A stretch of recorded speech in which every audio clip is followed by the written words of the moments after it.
নিজের শেষ ইচ্ছে যেন প্রিয় ইমামের মাজারের পাশে তাকে সমাহিত করা হয়। হলোও তাই।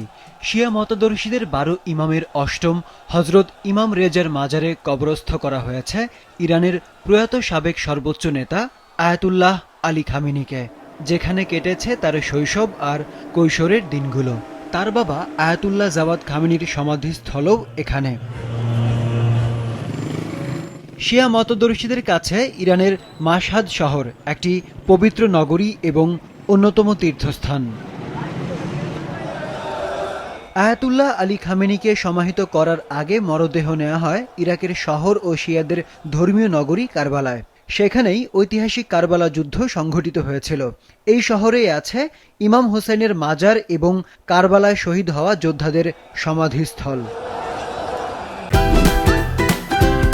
Optical brightener photo catalyst active granule সমৃদ্ধ বসুন্ধরা পাওয়ার ওয়াশ, ঝলমলে কাপড়ে ফুরফুরে মন। এর আগে ইরানের প্রয়াত সর্বোচ্চ নেতাকে নেওয়া হয় কারবালা থেকে প্রায় ৮০ কিলোমিটার দূরে ইরাকের নাজাফ শহরে।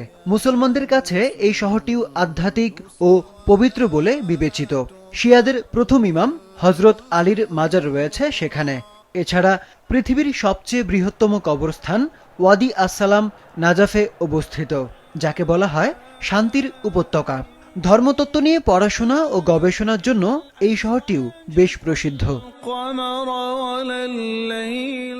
কারবালা ও নাজাফে আয়াতুল্লাহ আলী খামেনির মরদেহ নিয়ে ঐতিহাসিক শোভাযাত্রার মাধ্যমে শ্রদ্ধা জানিয়ে ইরান ও ইরাক তাদের রাজনৈতিক ও আধ্যাত্মিক বন্ধনকে বিশ্বমঞ্চে তুলে ধরেছে।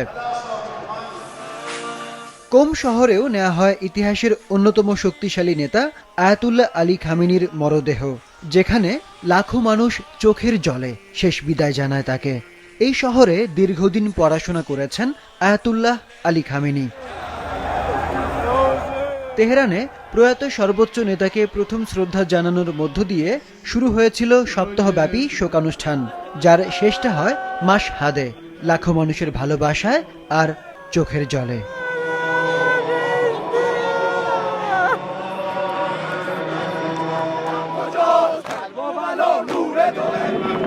আরিফুদ্দিন নবীন, মাছরাঙা, নিউজ ডেস্ক।